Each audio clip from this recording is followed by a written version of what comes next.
Eu preciso primeiro dizer a você do grande desafio que é viver com Deus.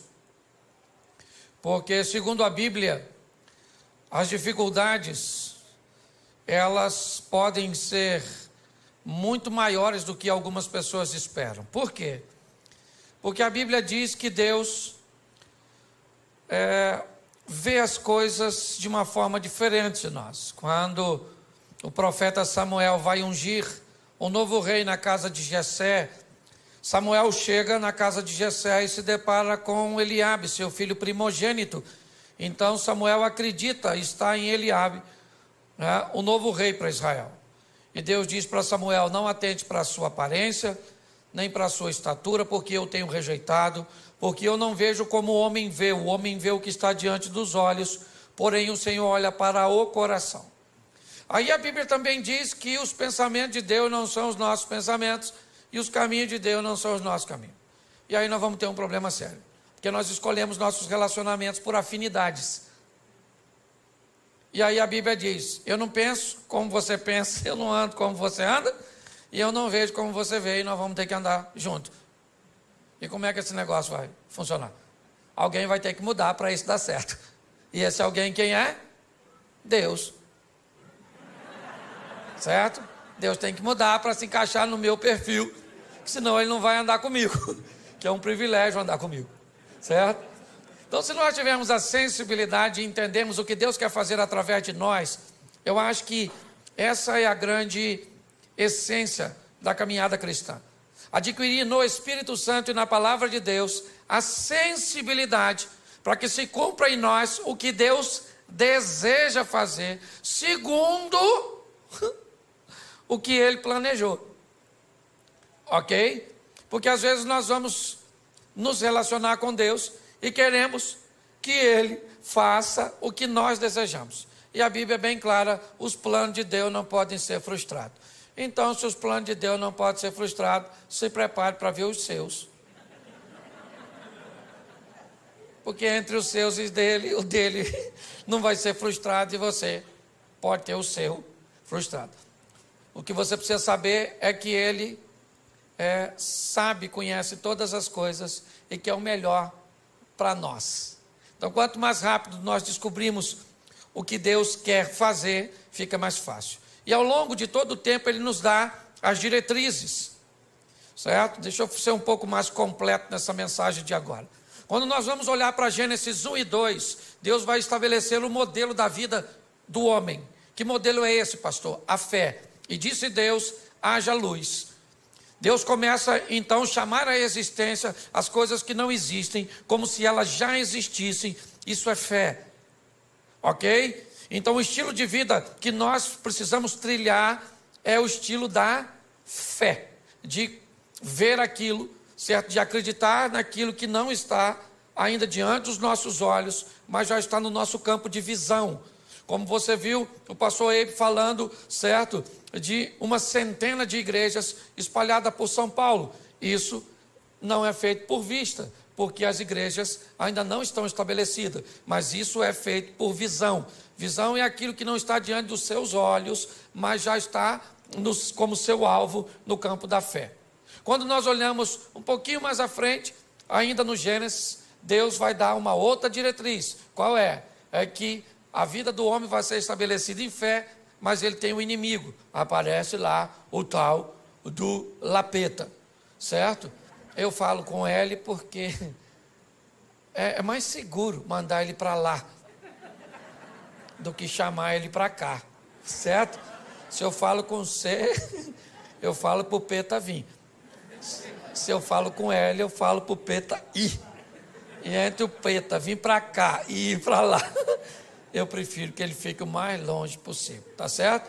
Mas ali nós vamos ter o opositor, o inimigo, tá certo? E logo na frente nós vamos ter as armas que ele vai usar para nos desviar do caminho da fé. O desejo pelo ambiente proibido, essa é uma estratégia do mal, certo? Lembra do tal do Sansão, o tal do cabeludão, que estava careca de saber que não devia se meter com aquelas coisas, certo? E acabou se enfiando onde não devia, porque o diabo montou uma estratégia, botando coisas doces em lugares proibidos. Porque ele é um estrategista para colocar coisas doces em lugares proibidos. Tá certo? Então, o desejo pelo proibido, ele vai falar de inveja e vai dar toda uma diretriz. Por isso a Bíblia diz que o justo viverá pela fé. Então, não é uma fé pontual, é uma fé constante. Pautado nisso, eu tenho que te mostrar hoje que Deus, ele quer mudar a vida de outras pessoas e já faz isso desde o Velho Testamento. Quem acha que essa proposta da salvação é para todo mundo, né, e olha para o Velho Testamento e ainda vê ela parece um pouco travada, mas eu queria lembrar você que uma ex-prostituta chamada Raabe resolveu mudar de vida e sair de cima do muro, tomar uma posição, assumir uma postura e entrou na genealogia do Filho de Deus. Olha só, pensa bem, alguém falasse, o senhor tem na sua árvore genealógica uma ex-prostituta. E Jesus ia falar, sim, parente minha mesmo, longe, mas parente, com passado esquisito, mas com futuro brilhante. Ele pega uma moabita chamada Rutinha, uma mulher extraordinária, certo? Ele vai salvar um sírio chamado Naamã e tantos outros. Então, pastor, o que Deus quer? Deus está querendo salvar as pessoas. Ele não manda ninguém para o inferno. Quem mandou a gente para o inferno foi o Adão. Deus está trabalhando para tirar. Ah, pastor, não acredito em inferno, morreu, acabou. É um direito que você tem. Só que pode chegar lá, encontrar com ele e falar, ih, caramba, você existe. E o diabo vai falar, prazer. Ah, mas eu não acreditava em você.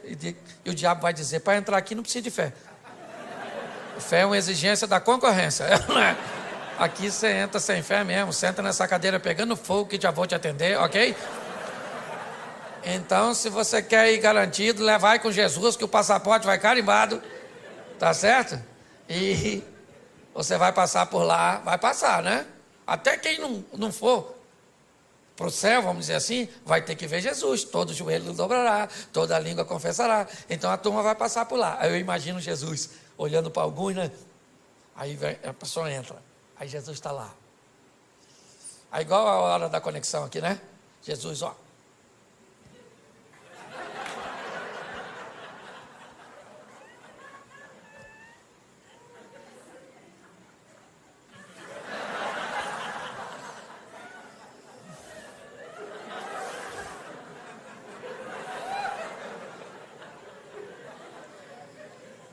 Você está rindo, mas é sério. E muito mais do que salvar você, é isso que eu quero mostrar. Jesus quer usar você para salvar outras pessoas. Amém? O evangelho que para em você, ele é pobre. Essa é a grande verdade. E o que Jesus quer fazer? Pegar essa rede de relacionamento sua e usar você para salvar essa turma. É assim que funciona. Ok? Ah, pastor, eu não me acho capaz. Isso não é problema para ele. Ah, pastor, eu sou tímido. Isso não é problema para ele. Que você precisa entender que esse negócio não tem a ver só com você. Tem a ver com a sua família, tem a ver com seus amigos, tem a ver com seus funcionários, tem a ver com a sua rede de relacionamento, com aquelas pessoas que você influencia. E é isso que eu quero mostrar a você. Esse poder que Deus te deu, te conferiu, para exercer um nível de influência sobre o seu network, aí sua rede de relacionamento. Então, preciso que você abra a sua Bíblia no Evangelho de Marcos, no capítulo 4, no verso de número 35, Marcos 4, 35, que nos diz assim. Já achou? Diga amém.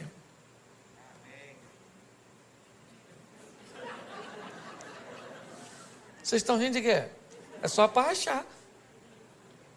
Diga amém quem já achou. Amém. Isso. Quem não achou é só ficar quietinho, que já ajuda pra caramba. Verso 35. E naquele dia, sendo já tarde, disse-lhes: passemos para outra margem, ou para outra banda. E os discípulos, deixando a multidão, levaram consigo assim como estava no barco, mas havia também com ele outros barquinhos. levantou-se um grande temporal de vento, de maneira que as ondas subiam sobre o barco, e ele já quase se enchia, e ele estava deitado na popa do barco, sob uma almofada, despertaram dizendo: mestre, mestre, não se te dá que pereçamos? E ele despertando disse ao vento: cala-te, disse o mar, aquieta-te, e o vento se aquietou e houve grande bonança. Ele disse: por que sois tão tímidos, ainda não tendes fé?